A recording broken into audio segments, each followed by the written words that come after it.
from Wayne, defending undefeated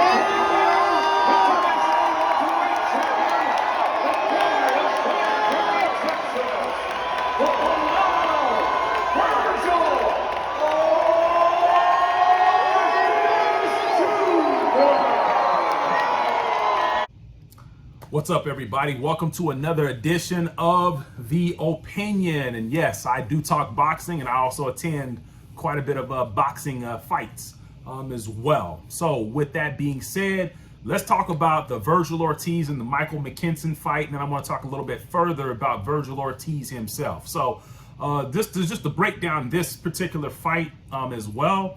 I thought Vergil Ortiz pretty much dominated the majority of the fight. Those middle rounds kind of got close. I think Mckinson did take a few rounds there in the middle there as well. And Mckinson was actually a little bit tricky for Vergil Ortiz. He actually took Vergil Ortiz Jr. further than any other fighter has taken him thus far. But in the end, Vergil Ortiz was too talented of a boxer to lose to a guy like Michael Mckinson. Although Mckinson had not been beaten up to this point yet, he doesn't have very many knockouts, and so therefore you can understand at this point in Vergil Ortiz's career why they took the fight, because the chance to get knocked out was probably a lot less, because Mckinson doesn't really come with a lot of power.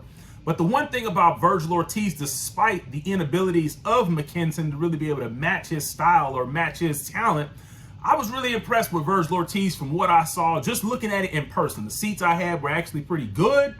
And so essentially, and actually that arena is not that big anyway, so I think everybody pretty much had good seats. But at the end of the day, what I saw from Vergil Ortiz is that he's actually able to sit in on his punches, actually pick his shots. But if he wants to overwhelm you and come forward, which he was doing that early, and often, and actually dominating in the fight until Mckinson adjusted to Vergil Ortiz's style of coming forward. And then from there, that's where Ortiz had to adjust to basically pick his shots and to basically pick the opportunities that he was essentially going to take. And at the end of the day, he ended up landing a body shot, or essentially a couple of body shots, on Michael Mckinson, and those body shots were ultimately too much, and that's essentially what made Mckinson basically tap out as well. So let's talk about Vergil Ortiz and essentially what's next for Vergil Ortiz as well. And so as far as I'm concerned, I believe Vergil Ortiz is now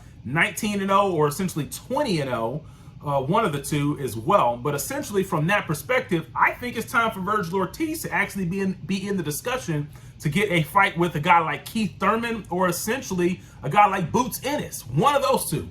Either one of them doesn't matter to me. I would be satisfied with either one. Now, if Vergil Ortiz wants to take another tune-up type of fight like another Michael Mckinson, I would not be upset with that. But I think at this point in time, he is ready to get a fight with a Keith Thurman, or essentially a guy like Boots Ennis, and then essentially who wins from there can essentially get the loser of Terrence Crawford and Errol Spence, because I don't believe that the winner should automatically take on I don't believe the winner of let's just say the winner of Keith Thurman and Vergil Ortiz Jr. I don't believe the winner should automatically be in the discussion to get Terrence Crawford or possibly somebody like Errol Spence, because now you're essentially skipping a lot of steps, and those guys have taken the steps to be able to earn the fight with each other. But at the end of the day, I think whoever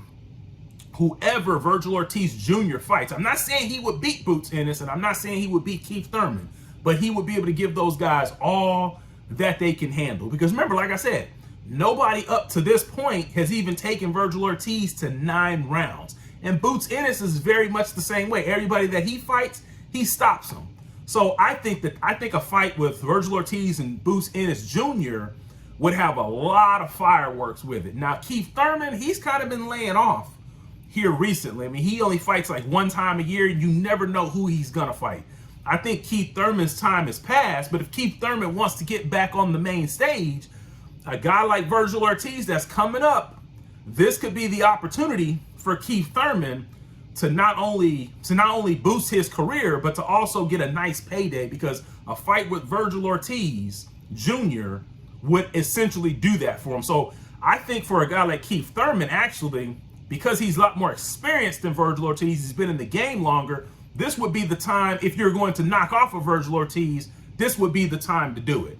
But like I said, I don't know, because like I said, Keith Thurman has kind of been laying back. So what are you guys' thoughts just over Vergil Ortiz in general? Who do you guys think that Vergil Ortiz should fight next? Is there a fighter that I didn't mention that you think that Vergil Ortiz should fight next before he takes on a Boots Ennis or a Keith Thurman?